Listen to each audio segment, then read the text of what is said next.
OODAcast, informing your decisions with intelligence, analysis, and insight.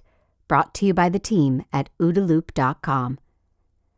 Hello, I'm Bob Gorley, the Chief Technology Officer of OODA LLC and co-host of the OODAcast. I'm here with our CEO and co-host of the OODAcast, Matt Devost. Hello, Matt. Hey, Bob. Hey, Matt, subject of today's OODAcast is books.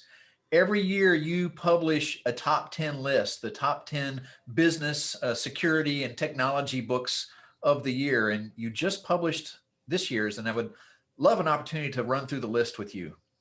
Yeah, no, absolutely. Sounds like a lot of fun. This list is now in its fifth year.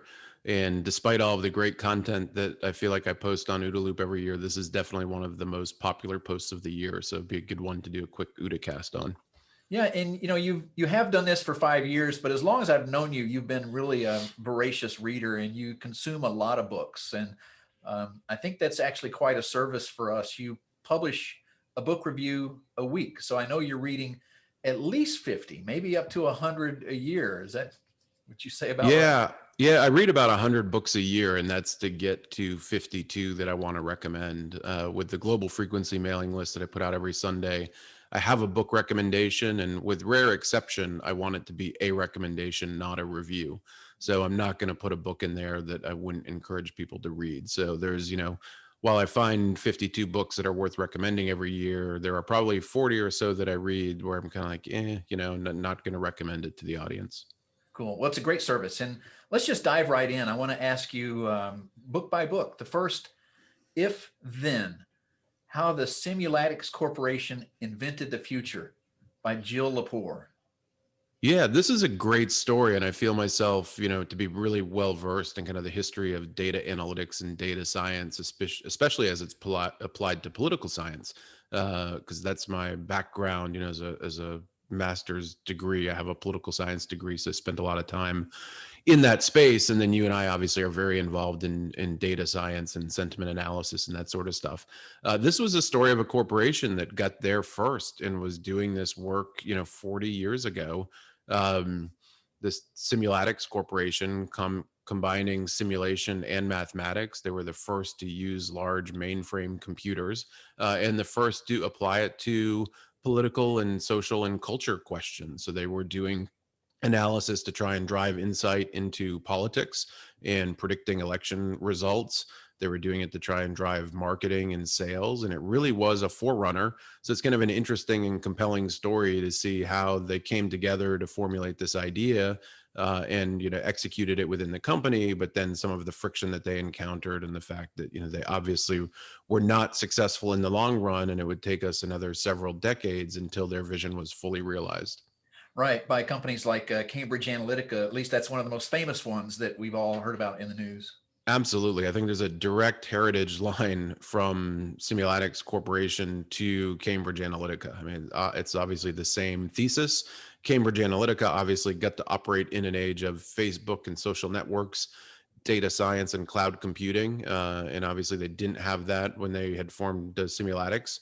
But still a compelling story and interesting to see that, it's an interesting cast of characters that they brought together and diverse backgrounds. Great. Would you say it could help us think through the ethics issues today by reading this story?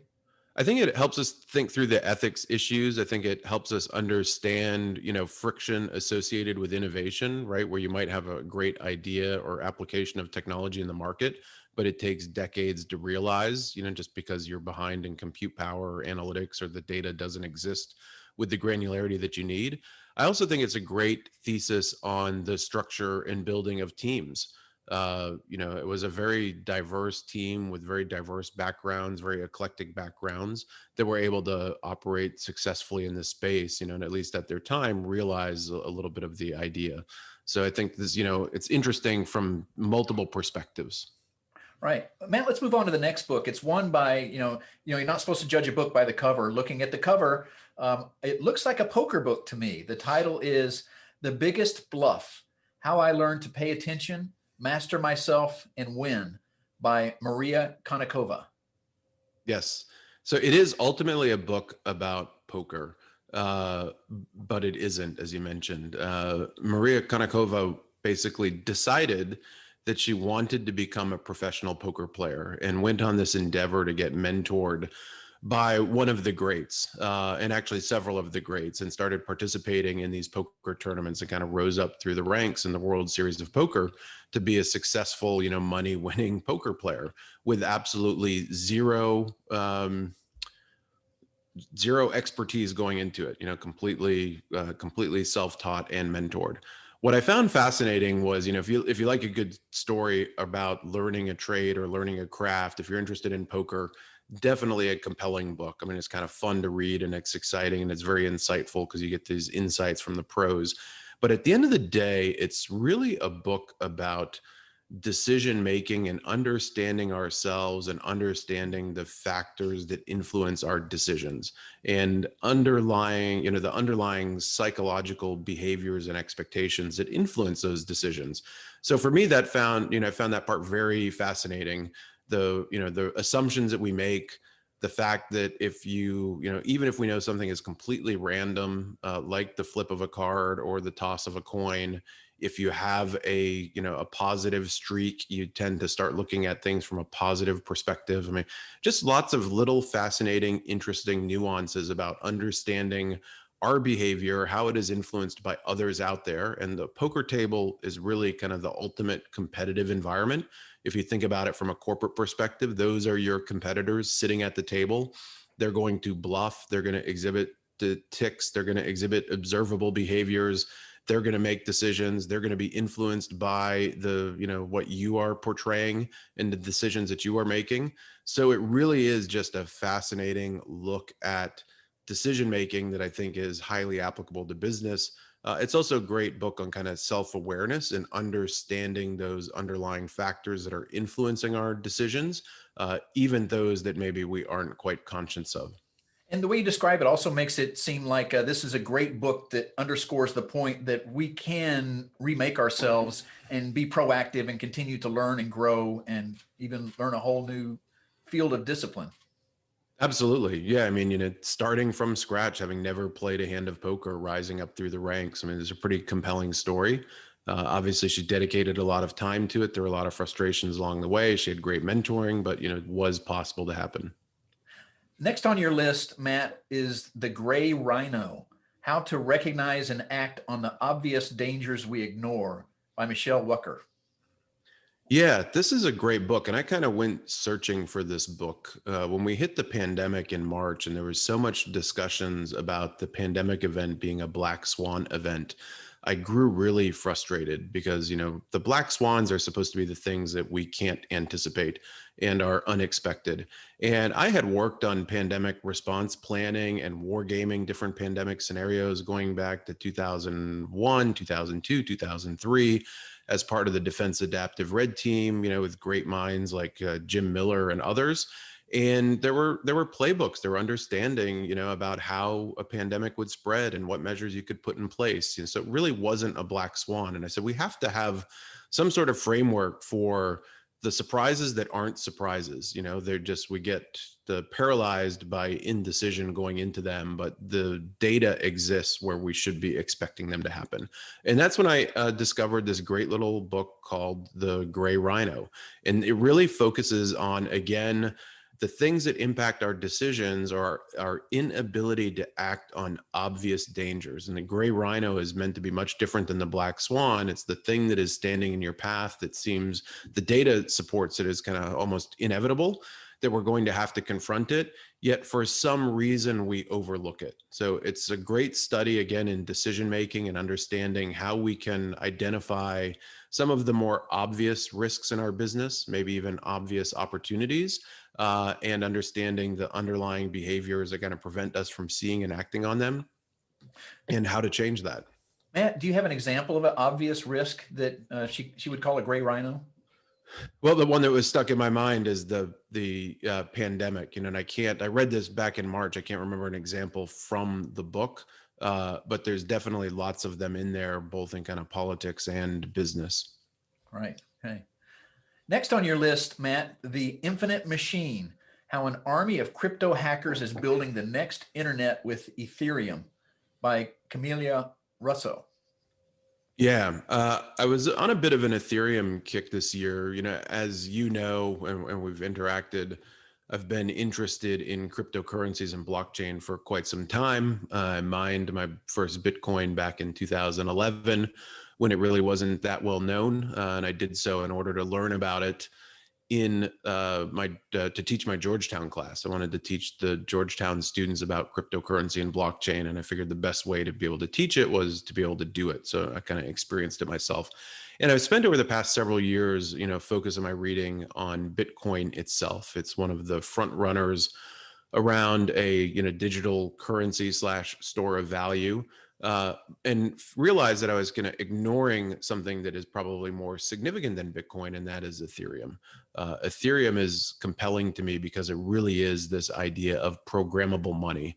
And while Bitcoin might be a good store of value, the blockchain and contract system associated with Ethereum allows for it to be very transformational for business. There are a lot of businesses that can move into an Ethereum environment. So I read multiple books. This was my favorite of the books on Ethereum that I read. And I think it was, there's a lot of excitement and opportunity and potential associated with this technology. And I think that Camille captured that. It's almost like the old Apple commercial, the people who change the world or, crazy enough to change the world are the ones that actually do. I felt like she captured that perspective, the youth, the energy, the idealism, and in this history of Ethereum and its potential to transform business. Right, you did mention that there was one that came close. You called it a runner-up, called "Out of the Ether: The Amazing Story of Ethereum and the $55 million heist that almost destroyed it all." So it does seem like you had a lot of choices there, and it was tough picking the one for your list. Yeah, and I think it was, that the runner-up was a great book in that it spent some time focused on the early kind of fraud. I don't want to call it fraud. It was an exploitation of a legitimate, flaw in the contract system in the early Ethereum that almost killed it. So it was interesting from that perspective, but I felt like the Infinite Machine did a better job of kind of capturing the opportunity and the energy and kind of the passion of the Ethereum space. It's definitely something I've identified even in 2021 as an additional focus area for me. I just feel like we are on the cusp of some major business transformation associated with blockchain technology, and it'll be technologies like Ethereum that are at the forefront of that. Great. Let's keep moving because you have some other exciting discipline areas you cover in your top 10 list. Next on your list was Dark Mirror: Edwin Snowden and the American Surveillance State by Barton Gellman. Yep. This was a good book. I've read probably all of the books on the Snowden, the affair incident, if you will, including Snowden's own. And I think this one is probably the top book. I feel like it takes a very objective perspective, and it's written from the perspective of a journalist, similar to others who had that early interaction with Snowden as he was, releasing this information, but was confronting him, was pushing back on him, was causing, Snowden to confront his own ideals even before they knew his name was Edward Snowden. The journalist was kind of confronting kind of how he wanted to cover this story. So I felt like it was a very, very balanced view. It doesn't paint Snowden as a villain. It doesn't paint him as a hero. It just gives an honest history as to what transpired leading up to, the Snowden revelations and the Snowden leaks. I also found that it was really fascinating from the perspective of looking at how a major institution like the Washington Post deals with the potential of a story like this, the OPSEC that they needed to engage in, the negotiations around, how they would protect the secrecy of the data that was being provided, the extent that they would go through to kind of vet to make sure that they didn't release anything that, was truly harmful. So I found that to be a fascinating undercurrent, because I'm sure it's something that journalistic organizations encounter all the time, but it was not a process I had been directly exposed to in prior reading. So I found that to be kind of a fascinating subtone to the book as well. Great, thanks. Next on the list, Active Measures: The Secret History of Disinformation and Political Warfare by Thomas Rid. Yeah, this is a great book and obviously very timely. It is one of those where if you're teaching a course on misinformation or active measures, I think you need to look no further. Thomas has written the definitive volume on it from my perspective. It is a great summary on the history of misinformation and associated operations, taking us up to present day. It's a little academic in tone, especially as it relates to the history. Of course, that's kind of the flavor that it's written from. But it is, again, very informational in understanding that what we're facing with some of the misinformation campaigns that we see today are nothing new. What is new is the technology that they're being deployed on, but some of the fundamental and foundations of that have been established for multiple decades. So does a great job looking at the history, looking at past successful operations and kind of transitioning it to it today. So for me, while The Dark Mirror is the definitive volume on the Snowden affair, I think as it relates to understanding historical, current implications of misinformation, Thomas Rid has written one of the definitive books.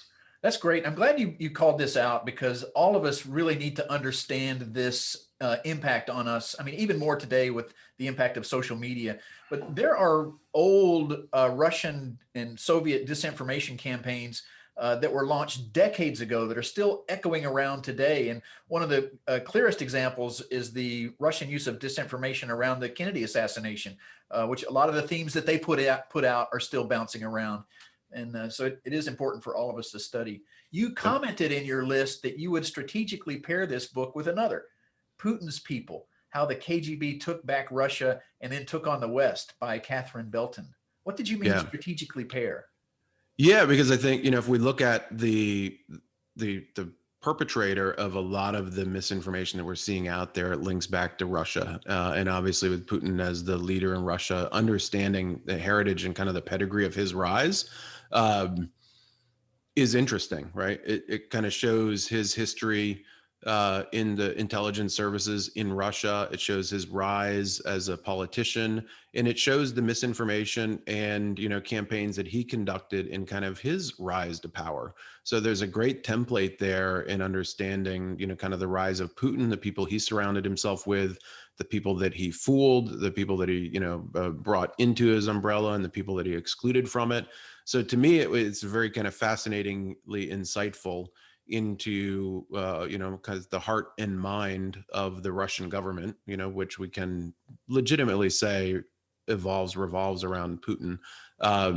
So it kind of great history, and it's a great pairing, right? To think through, here is the history of misinformation. Here is kind of the environment that Putin grew up with. Here he is as the leader of kind of one of the largest perpetrators of misinformation campaigns in the world, and understanding how he got where he is and the people that made it happen, I think is insightful and useful to understand in today's age as well. And Matt, for the next book, I just wanted to say that you yourself have been writing about the hacker community and cyberspace and cyber attacks for decades now, since right around the time when William Gibson brought the term into popularity. And your next book, I mean, I would just say that because any book you recommend on that subject, I think is worth reading, because you're a very credible expert. This one is called The Hacker and the State: Cyber Attacks and the New Normal of Geopolitics by Ben Buchanan. Why did you single this one out as one we should all read? Yeah, there have been years where I've refused to actually list a cybersecurity book in the top 10 because I felt like we weren't covering any new material. This I thought was a great book because it's studying kind of the new dynamics around geopolitics and conflict, the convergence between threat actors, the impact that individual threat actors can have, just this blending of state and crime and individualism, and this kind of new dynamic that has emerged exclusively from the perspective of cyberspace. So for me, this was one that was worth reading. There's some interesting insights, there's some interesting frameworks. And, for that perspective, it's why I put a cybersecurity book on my top 10 list for this year. It was good enough and I enjoyed it enough. And And for me, a measure of a book is how often that I am highlighting it on my Kindle or in print. And this is one where, even as somebody who's been in this space for over 25 years, there were frameworks and thoughts and ideas that I found to be very worthwhile. Right. And next is one on another topic that a lot of folks are writing about, artificial intelligence. The book is Yes. T-AI, Humanity's Countdown to Artificial Intelligence and a New Pursuit of Global Power by Michael Kanan. Yeah, I've been on an AI kick for the past couple of years, and a lot of my perspective has been around looking at AI developments outside the United States. I've looked at some of the corporate aspects, the companies that are building AI capabilities, but as it relates to the national strategic perspective on AI, I realized that my perspective was really kind of outside the US. What I loved about this book is that, his heritage is obviously coming from the military, running one of the top AI entities in the US government, US military. And I thought it was great to see the perspective on the strategic, geopolitical, and economic importance of AI from that perspective. That for me was the true value, is it was a framing of the importance of AI and the role that it's going to play from a US national security centric perspective. Cool. And next on the list is a book by Cory Doctorow, Attack Surface. Yeah. This is fiction, right? This is fiction. I always try and include a couple of fiction books every year. I read quite a few. There's some regular thrillers that I read every year. I read every Brad Thor book every year. I read all the Jack Carr series. And I've read the variants prior to Attack Surface, which is kind of the third book in a trilogy. Interesting, Cory Doctorow I met probably 20 years ago around Electronic Frontier Foundation and privacy issues.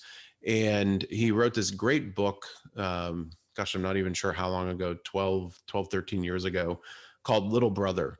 And in Little Brother, there is a terrorist attack that takes place in San Francisco, and the US government comes in and implements these really draconian surveillance measures to try and prevent a terrorist attack from taking place. And at the time, there's a teenager, so it's kind of a young adult book, who starts a community around disrupting that surveillance. If you've got RFID cards in your car, they're cloning those, they're cloning your Metro passes. They're making all these kind of false signals take place in the system. And it talks about their fight for freedom from these surveillance technologies. In number 3 with Attack Surface, we see the story from the perspective of a brilliant computer scientist, computer security person who gets recruited into the US government side of the equation.